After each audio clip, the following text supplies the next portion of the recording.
Welcome back, Troglodytes, to your daily dose of guitar information, the Trogly's Guitar Show. Today we're going to learn about the new American Ultra Jazzmaster. Now, if you're confused what this new American Ultra series is, it replaced the old American Elite series in late 2019 as the highest-end Fender USA production model that they're doing outside of the custom shop. The claim to fame for this series is the next generation of Fender Noiseless pickups, as well as additional heel contours to all these guitars to make upper fret access and playing much more comfortable. The public's reaction to this series is a little bit lackluster because I think Fender overhyped what was coming out, but they did introduce two really cool new finishes called Mocha Burst and Texas T. So you can check out this video where I go over the entire American Ultra series, or you can check out these individual reviews I've done of the Ultra Jazz Bass, Ultra Tele, Ultra Strat, and today, the Ultra Jazzmaster. Now, if you've been following my channel, I've had this guitar since November 5th. So why has it taken me so long to review this new guitar? All of the hype surrounding this that makes it worth buying these brand new guitars to review is pretty much gone at this point. It's been 2 months. And my honest answer is, I was kind of scared to review this guitar. It's my very first Jazzmaster, and it's very overwhelming to look at, not knowing what it all does. But it was my review yesterday of the Parallel Universe Jazz Tele that really inspired me to go for this one today. It also kind of gave me a slight frame of reference to know what to expect and made me realize just how high-tech this thing really is. So first off, unlike all the other Ultra Series guitars, the Jazzmaster body shape is actually brand new to the high-end lineup of Fender. It had no Elite counterpart to replace because it just didn't exist in that lineup. But searching on Fender's website, it looks like the closest thing you could compare this to is the American Original 60s Jazzmaster, because they retail at the same price, $1,999, and that's what most of the Ultra Jazzmasters are running too, if you like the Cobra Blue, Mocha Burst, or Ultra Burst finish. Now, if you want to ditch the alder body and get ash, you can pay $100 more at $20.99 for an ugly plasma red burst, but that's just my opinion. I think they should pay you more to take that one. So what makes this Jazzmaster so special and high-tech as compared to a vintage one? Well, first off, we have the next generation of noiseless pickups.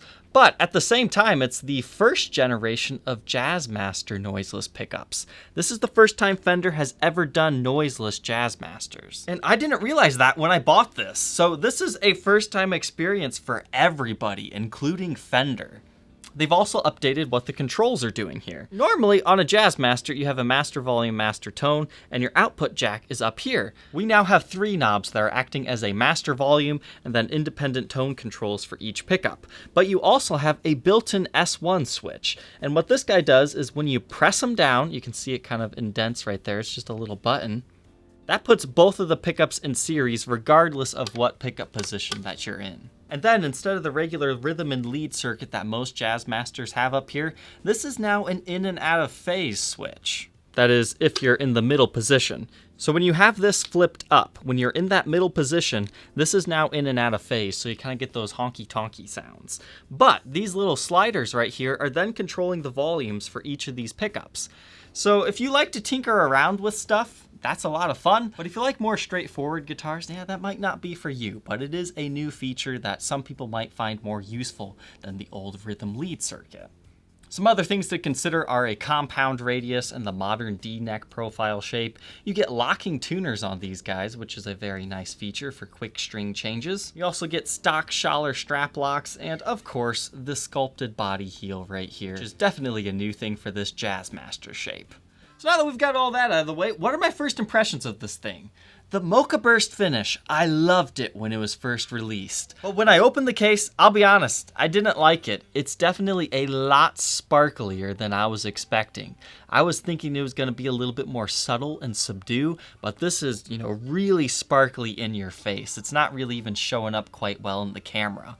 Because I thought it would just be like the golden finish would have a light sparkly sheen to it, but it's even the brown sides that are sparkly. So for my own personal tastes, I can't say I would recommend this finish based on that. But it feels great to play. This upper fret access is unparalleled to anything that I've done.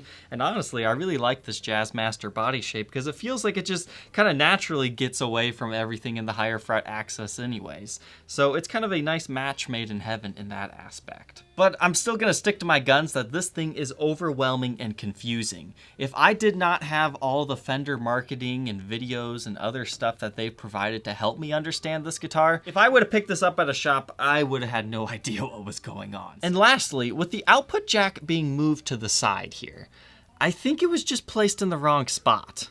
It just looks a little bit weird sticking out like that. I feel that it should have been moved a little bit more to like right here, because then it's like more in line and not just like sitting perpendicular to your guitar. Because the other thing is, the jack actually doesn't sit flush with the body. There's a space in between because the jack was not properly bent into shape, which I get it. It's very difficult to match this shape, but I'm sure they could have done a slightly better job. So first impressions without ever even plugging it in, it's a nice playing guitar, a little bit too sparkly for my tastes, but it's definitely looking promising. So let's go ahead and throw this one on the workbench and take a look at its individual specs and parts.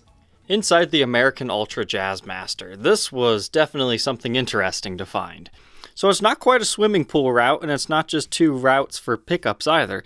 It's like something in between. I'm not quite sure what's going on there, because it's just a slightly higher ledge that's high enough that you probably couldn't install another pickup unless it was really low profile. And it just has this weird textured vibe to it with no other finish over top of it. So I'm not sure why that's there, but it's there. My best guess as to why they did that is so it had room for these wires to go under, because these are much larger pickups than normal. But we'll take a minute here to look at all the cavity routes. That's everything the same that you would normally see, as is this, and it just kind of goes down to there.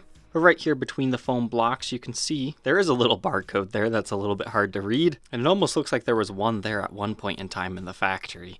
But other than that, I just see a small little green X for identification marks. And inside your tremolo route, you can see through to the alder body. There's just a small little area right there that didn't catch any finish. But before we dive into the electronics now, just take a look at how sparkly this finish is right here under this light without that pickguard on to distract you. You might like that, but personally I wish it was a little bit more subdued, kind of like the Texas Tea finish. But I think some of it just comes to Texas Tea is a really dark finish, whereas this is a bright finish. So the light's probably capturing the sparkles much more than that finish does. So here's what the electronics look like. Starting up here is your in and out of phase selector switch. And then these guys are your knobs that select the volume of each pickup when you have that activated and you're in the middle position.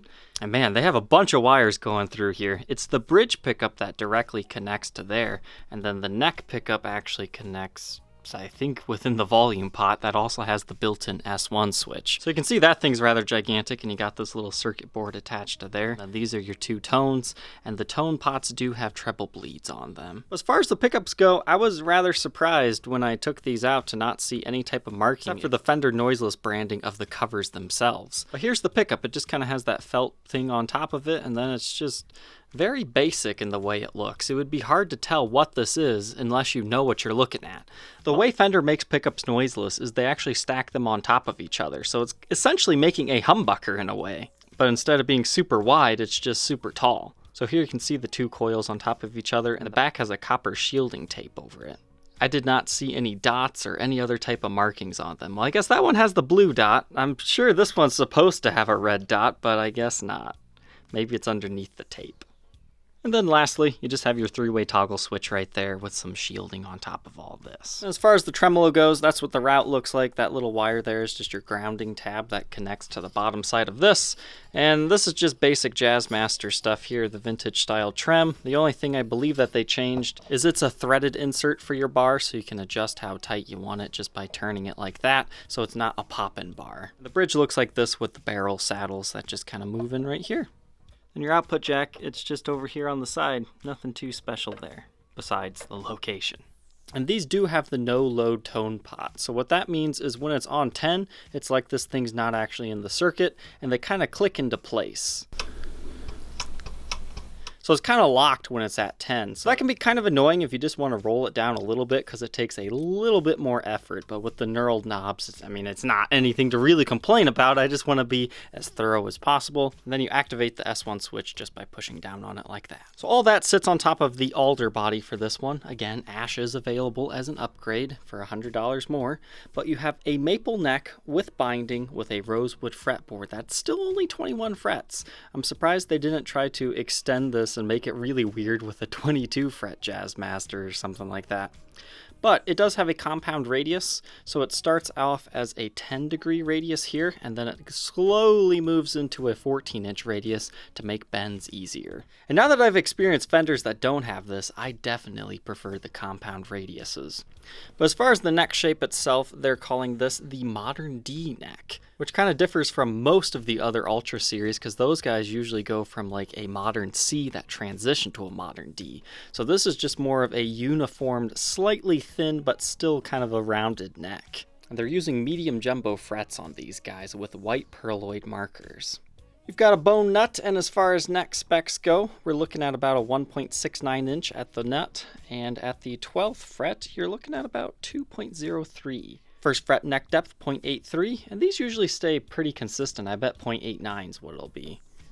Yeah, pretty close, 0.86. Another cool little spec that I like about the Ultra series is you adjust the truss rods from the top, and they even give you a nice little tool to do that if you buy them brand new. But that is the Biflex truss rod that they're using on this, and they give you the beautiful locking tuners. We'll see a little bit more of those on the back, a single string tree that looks like this, and you get a gold Fender logo, which I think looks really cool with the Jazzmaster Wispy Winds.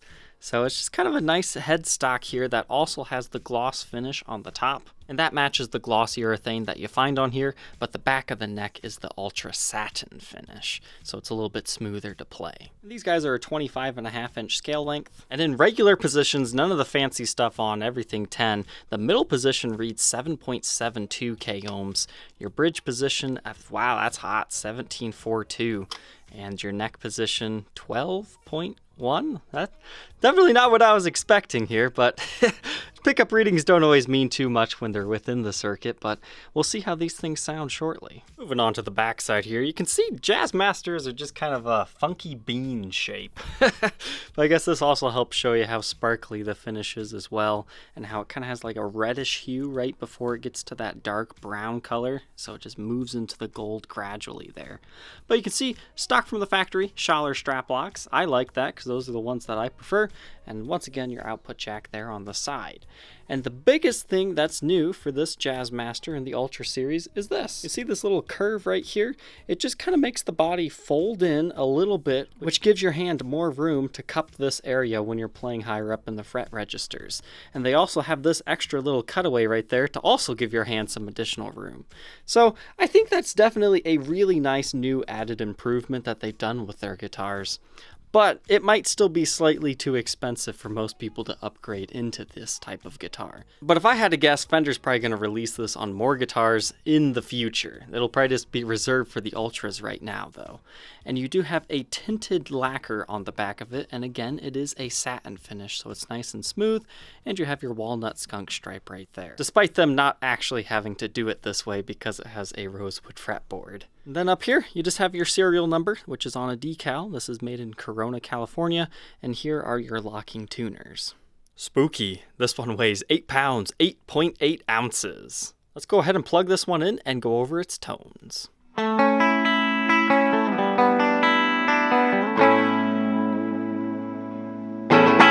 Alright, let's go ahead and talk through these tones real quick here. So first off, we're just going to start with the regular stuff here. So just your neck pickup will sound like this.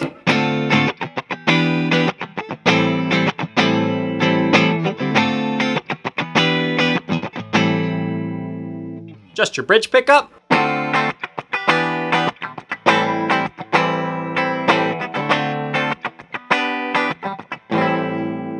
And now your middle position.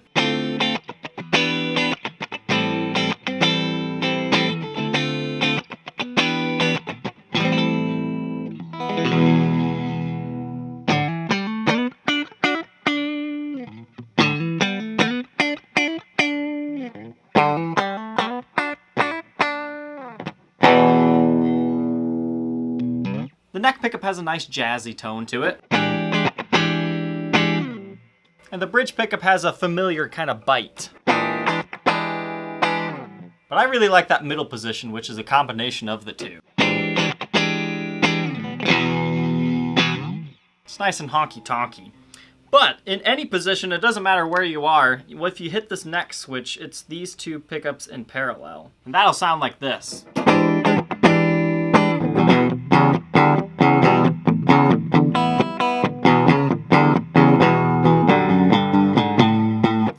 it's kind of humbucker-esque, but not exactly. I'll let you hear the difference between the middle positions.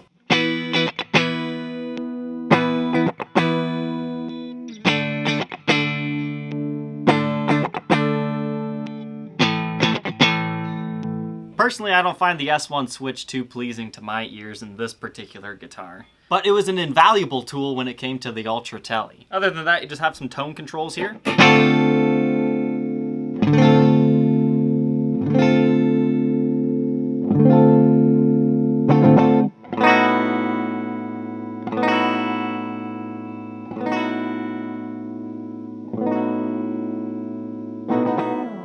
Now we'll move on to the out of phase switch. So only when you have this in the middle position will this be working, but it gives you an out of phase sound between these two pickups.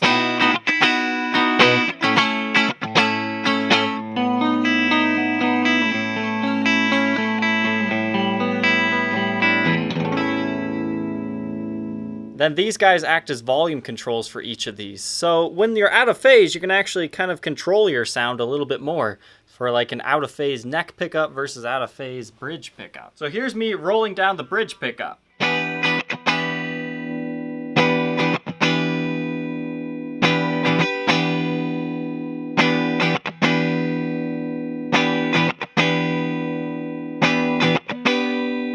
Quite a big difference between this and this. I'll do the same with the neck pickup, rolling that off.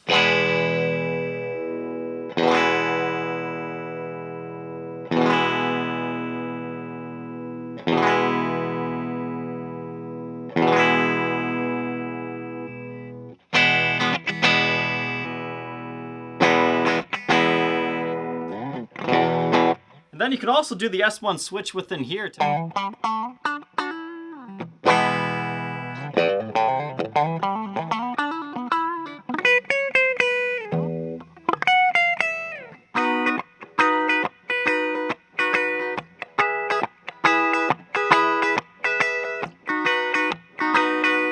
So you definitely have a lot of tonal opportunities within this guitar, but you gotta do a lot of tinkering to find with what you want to play with.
that we know all about the American Ultra Jazzmaster, what are my final thoughts on this thing? I love the innovation that Fender has put into this. From the small details like the golden Fender logo to the compound radius and satin finish, especially this new little contour heel right here that makes it so effortless to play up here. If you play up here anyways, I never find myself up there because I don't know what I'm doing past the 12th fret. And it's a super versatile guitar. You have tons of tones to choose from. I especially like that quacky out-of-phaseness. And I say all that to butter Fender executives up because I'm sorry, I just do not like this guitar. The noiseless pickups in this sound like garbage. They are lifeless and dead. And as my first Jazzmaster experience, I was really let down by this thing. Because if I'm to believe that all other Jazzmasters sound similar to my Jazz Tellies with the pure vintage 65 pickups in here, they are light years away from each other. I was not motivated to play this guitar at all. It was not inspiring to me. But when I did that back-to-back demo, as soon as I picked this one up, I was like, yeah, I want to start playing guitar again. So for me, it's a big no on these pickups, but the guitar itself is good. Just put yourself a pair of these pure vintage 65s in here, and I think you would really like this guitar, because that would be the best of both worlds. Now, the noiseless cancellation, how good was it? It was pretty good. I still heard a little bit of hum, but that just might have been my amp being cranked and whatnot. It was definitely a lot quieter than these pickups, so if that's what you need, you kind of have to pay for it in tone. But it also depends on what you're going for here, I think, too. I was thinking that these were going to be just like those other ones, and they're definitely not. These have more of a modern sound to it. And if we're being real here, I think that's what Fender was going for. So I don't think they failed, it's just, I didn't like these. Chicanito has one of these, and he plays it phenomenally and gets some great tones out of it. So I think what Fender's done here is they've used the Jazzmaster body shape to create something completely new. And for that, I think they hit a home run with all these new contours and all the nice little features that they've done. But for me, I think they still have a long way to go on these noiseless Jazzmaster pickups. But, you know, you gotta give them a break. This is the first generation of noiseless Jazzmaster pups. So that's the end of my review. If you're interested in owning this one, now that I'm done with it, I definitely don't want to keep it because I would have to modify it to be happy with it. We're going to go ahead and go over the condition now. I bought this one brand new from Musician's Friend. You might find some light picking scratches that I did while playing it, but other than that, it was not a floor model. It wasn't sitting in a store anywhere. It was brand new directly from Fender.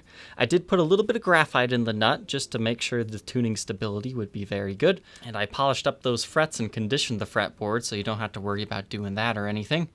As far as the face of the body, I did not ding this up against anything. You'll just find some light picking and polishing swirls. Definitely nothing too crazy here. We're just kind of going over this because this is what I do. And the pickguard still has the protective plastic on it, so any of those small scratches that you are seeing here will definitely come off when you take that off, if you decide you want to. Moving on to the back, for the sake of full disclosure, I replaced the top E string because it broke while I was taking it off. But no nicks or dings up along the neck, and I really didn't see anything that was subpar quality as far as building this guitar. Except one thing, I had this tone knob pop off on me, so that wasn't installed correctly at the factory, but I fixed that. You're all good to go now. The back isn't chewed up with buckle rash or anything, but again, you might find a few light handling marks. It's not like I didn't play this guitar at all. But if you are in the market for one of these, you can definitely pick this up at a nice little discount and put some good quality pickups in here. Oh, I hate to rag on you, Fender, too much about it, but I was not inspired by this one. I'm sorry. Under blacklight, yeah, we don't really have anything going on here. Brand new guitar, polyurethane finish. Yeah, at least her face glows a little bit, as does the back of the neck, but the body will not. So everything looks good here. If you order one of these brand new, you get a nice deluxe hard shell case. It's got the TSA styled latches. You get 3 of them, 1 of them locks, and a nice handle. And the interior is just a nice little gray color, and you get a plethora of case candy here. So you get a nice little control description, which probably helps the dealers explain what stuff does. You get the truss rod adjustment tool, the certificate of authenticity. You get an owner's manual or something similar to that, and the counterparts for the strap lock system, as well as a small little Allen key in there to adjust your action, I believe. Online lessons tag, inspection, You get the silicate packets, case key, the trem bar arm, and a nice little baggie to put all this stuff in. If you think you might be interested in being the next owner of this American Ultra Jazzmaster in the Mocha burst finish, you can check out that link in the description, which will take you to the Reverb for sale page. Thank you, Troglodytes, for tuning in today. Sorry, Fender, that I didn't like your new pickups, and we will see you tomorrow on the next episode. Take care.